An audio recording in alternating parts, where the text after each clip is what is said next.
Welcome to the love story of the King and Queen of Wands. In the kingdom of Wands, where every idea was a spark and every project a flame, lived a king and queen who were the very heart of the land. The King of Wands was a man of bold vision, full of ambitious plans and new projects.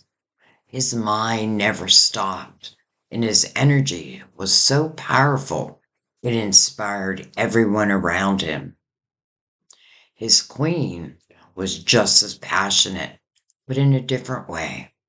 She was fierce and independent, a creative force of nature who made her own path and lit up any room that she entered. Their love was a roaring fire, full of life, laughter, and a shared love for new ideas. They didn't just sit on their thrones. They were always in the thick of things, cheering on inventors and designing grand festivals. Their passion for life was what connected them most. But one day, a strange quiet began to spread across the kingdom. Their workshop grew silent.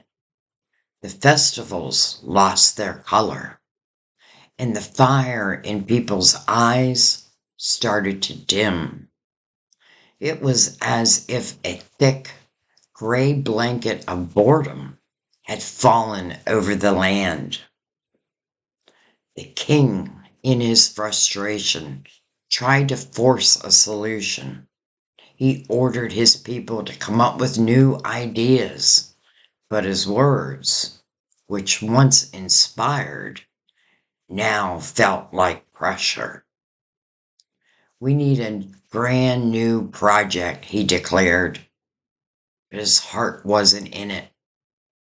His queen, too, felt the change. Her usual fiery spirit felt trapped. She tried to make art and music, but nothing felt right.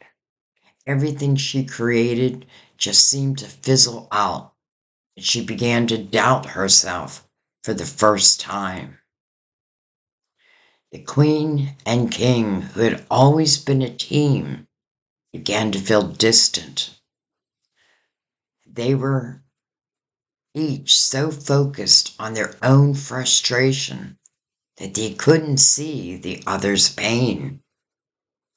One evening, as the last day of daylight faded, the king finally sat down on the floor of the empty workshop. "I don't know what to do," he admitted, his voice quiet for the first time in his life. The queen heard the unusual sadness in his words, and her own frustration melted away.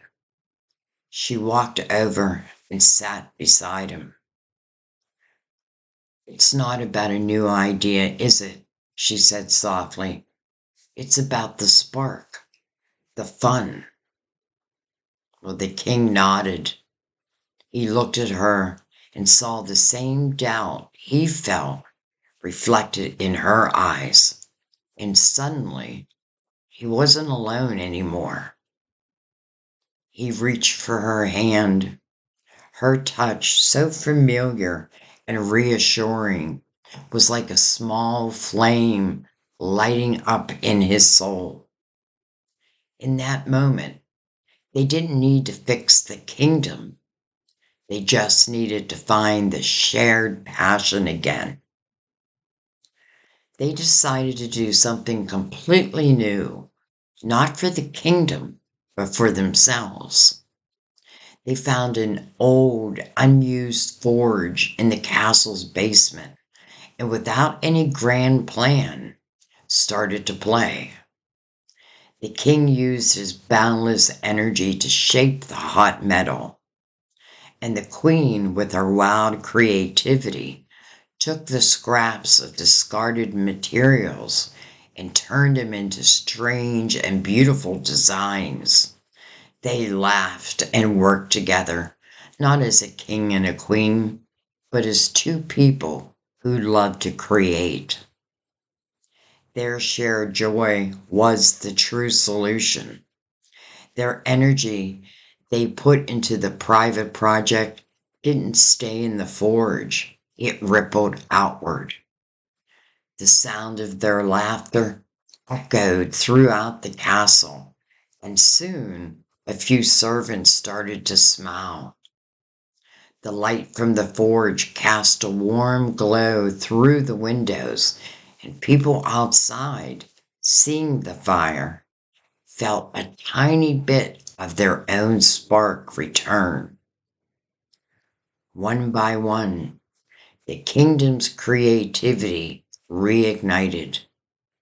People began to talk to each other, sharing their own small ideas and dreams. And the king and queen never finished their odd, beautiful creation in the forge. They didn't have to. By finding the joy in their love and their shared passion, they had brought the whole kingdom back to life. They learned that their true power wasn't in their grand plans, but in the small, fiery connection between them that could never be snuffed out.